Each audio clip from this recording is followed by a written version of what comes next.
Pertama-tama marilah kita panjatkan puja dan puji syukur atas kehadirat Allah Subhanahu wa taala yang telah memberikan kita nikmat kesehatan dan juga nikmat kesempatan sehingga pada malam yang penuh dengan mubarakah ini kita semua dipertemukan di tempat yang insya Allah dirahmati oleh Allah Subhanahu wa taala. Dan kita beranjak pada susunan acara yang selanjutnya, yaitu pembacaan ayat suci Al-Quran kepada saudara yang telah ditunjuk. A'udzu billahi minasy syaithanir rajim.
Rasional ataukah transrasional? Dan pertanyaan ketiga, apakah orang-orang yang tidak sholat itu sudah layak untuk dibunuh, bahasa kasarnya begitu ya? Oke, mungkin kita mulai dari mana dulu nih? Dari pemateri pertama ya. Mengenai bayang-bayang, saya tidak tahu dengan pasti juga dan belum punya referensi yang kuat tentang itu. Namun kalau kita berpikir bahwa beliau ini bukan makhluk aneh, rasanya kalaupun punya bayang-bayang juga tidak ada masalah dengan bayang-bayang itu. Memangnya kenapa kalau punya bayang-bayang? Memangnya kenapa juga kalau tidak punya bayang-bayang? Tetap beliau juga nabi, tetap beliau rasul yang membawa hikmah, membawa ajaran, membawa segala hal yang buat kita ikuti, buat kita banutkan.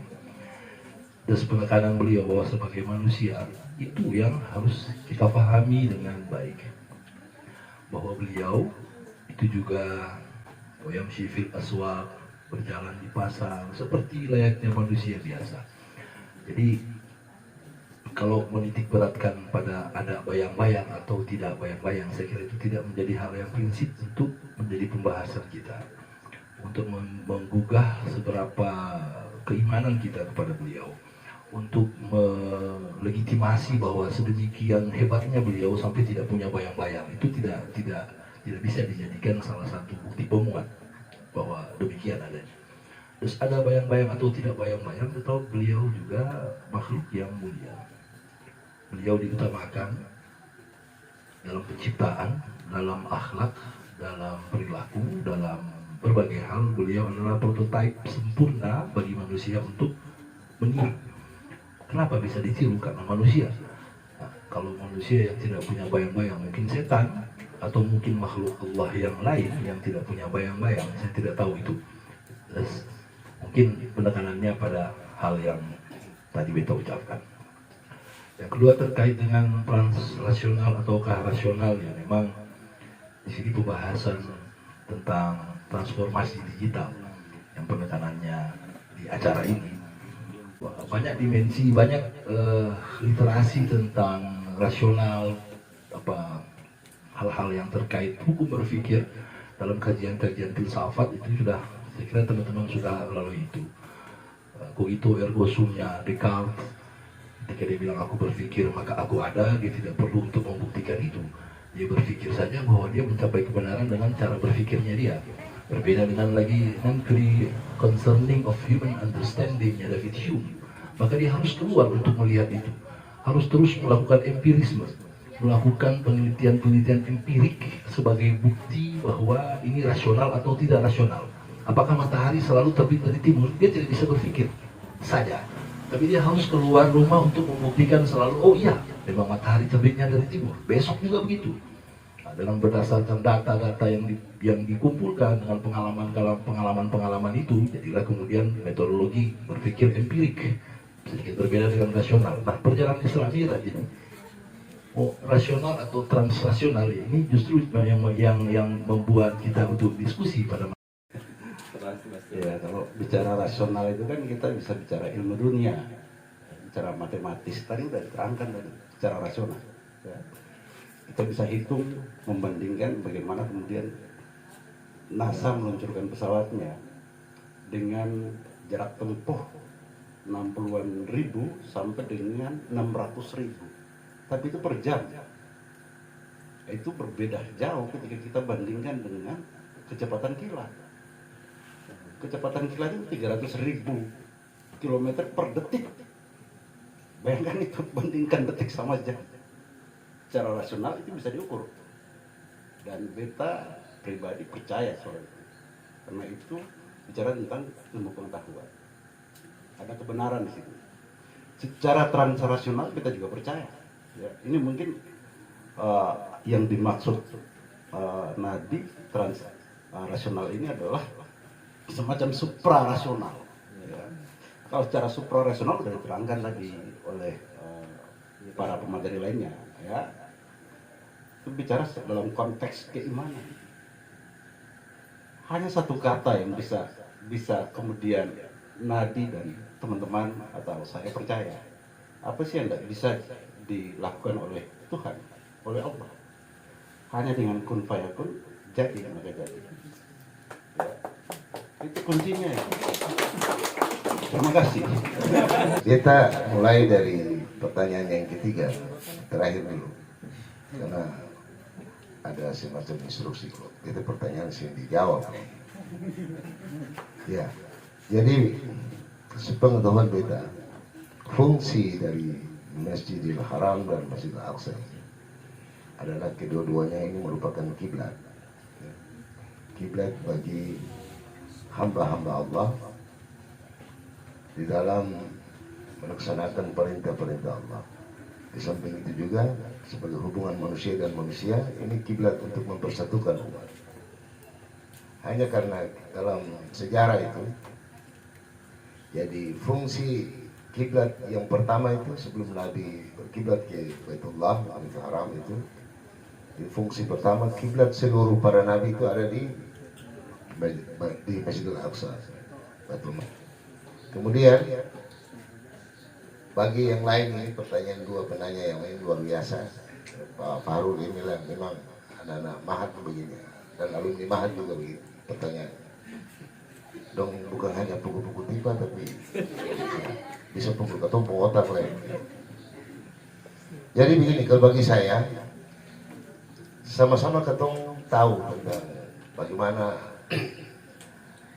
fisik maupun non-fisik Rasulullah. Nabi ini makhluk yang paling termulia di muka bumi. Semua orang tahu itu. Wa ma arsalnaka illa rahmatan lil alamin.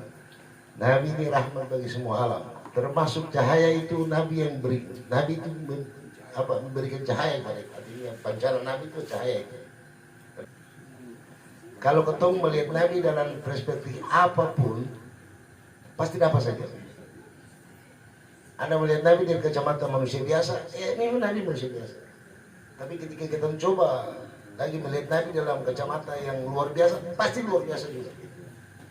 Jadi bagi saya, Nabi sesuai dengan tadi bayangan itu, atau Nabi pergi ke Mi'raj itu dengan ruh atau fisik. Bagi saya, kalau yang melihat Nabi itu lewat fisik, betul. Kalau yang melihat Nabi itu dengan ruh, memang betul. Jadi mau lihat dari kacamata apa saja itu pasti betul. Gitu. Karena memang Nabi sosok makhluk yang luar biasa, yang istimewa dibanding dengan yang lain. Kira-kira begitu. بشرى لنا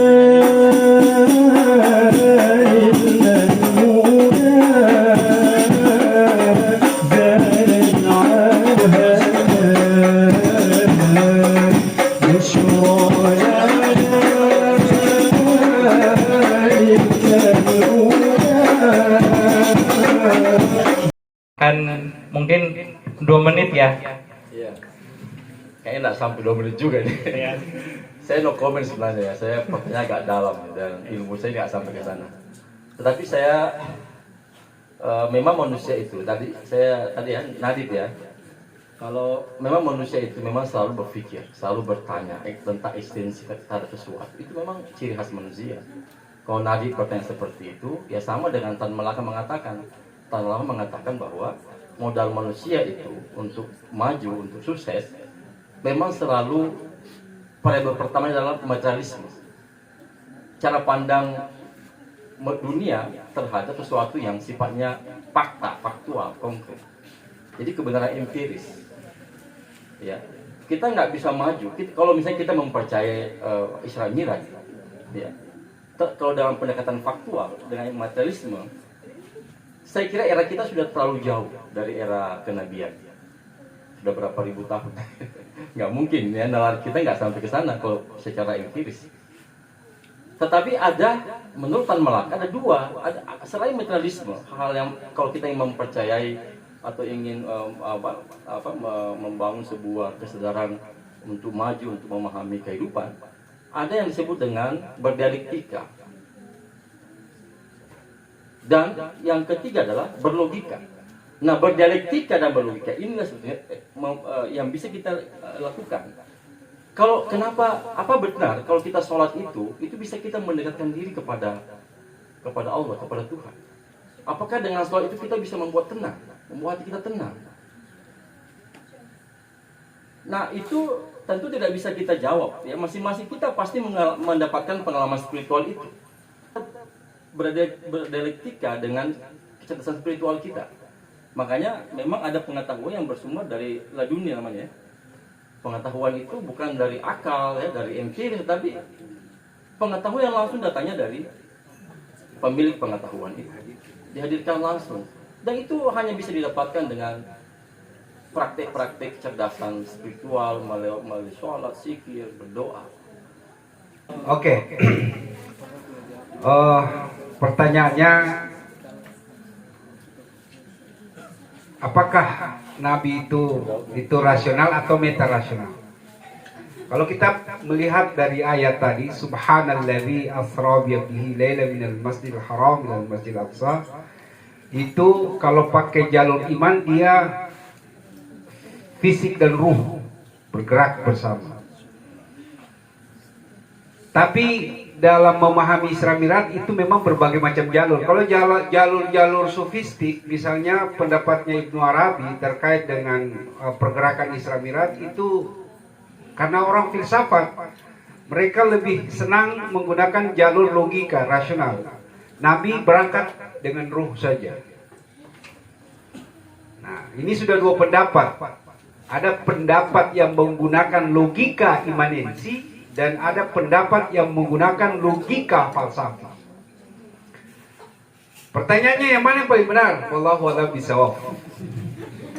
Karena ini temuan para ahli, temuan para ilmuwan. Tapi intinya tadi Pak Kemenak bilang, ilmu itu mengantarkan kita untuk memperteguh dan memperkokoh keimanan kita kepada baginda Rasulullah SAW.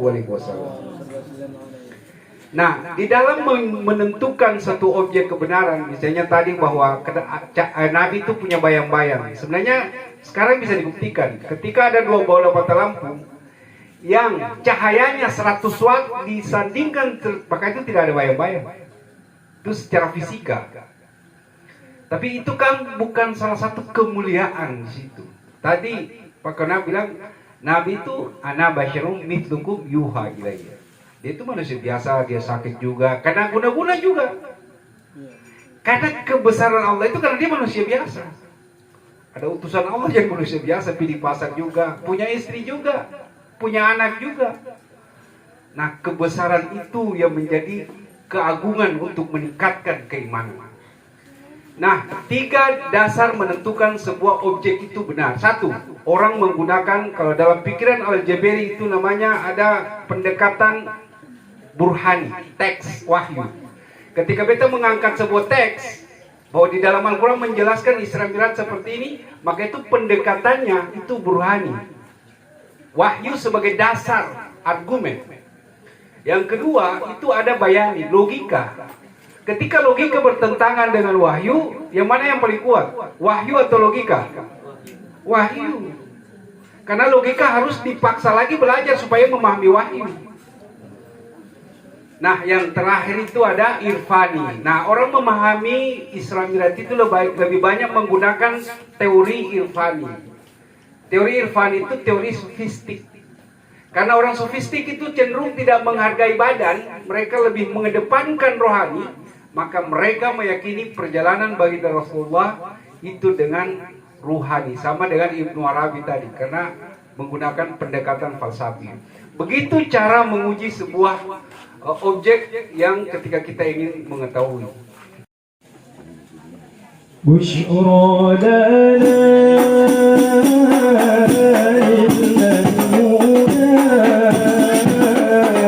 زاد عنها بشرى